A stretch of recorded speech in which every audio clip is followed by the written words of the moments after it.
Ayon sa kwento, ang alan ay isang engkantong halimaw na kumakain ng mga tao.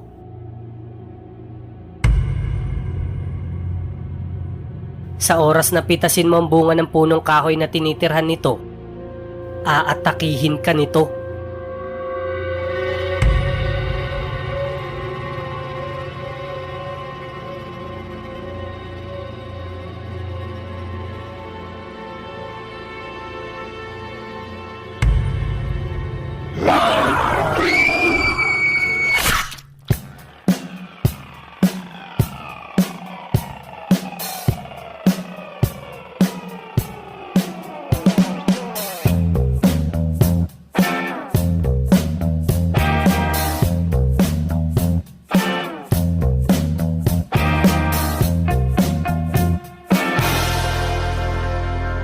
Mag-iingat ka, Benjo. Maraming nilalang ang makakasalamuha mo sa gubat. Aswang nga tsugi sa akin eh. Sige na. Maraming salamat sa inyong dalawa.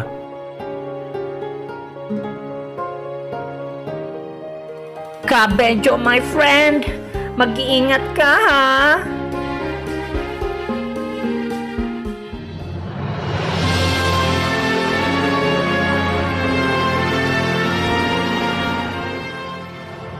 Ito na ang simula ng aking paglalakbay. Gabayan sana ako ng Panginoon sa mga kakaharapin kong panganib.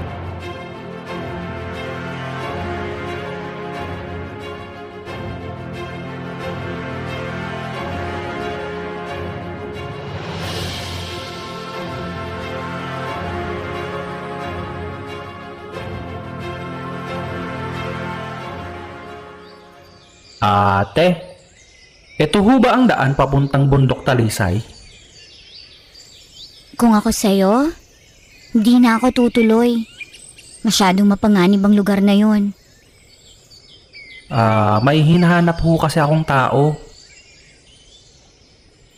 Kung ganon, ay sundin mo na lang yung daan na yan. Nako, maraming salamat ho, Miss. Aida. Ako si Aida.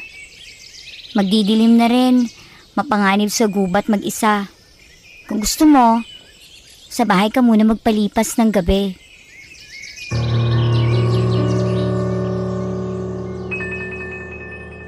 Nako, nakakahiya naman ho.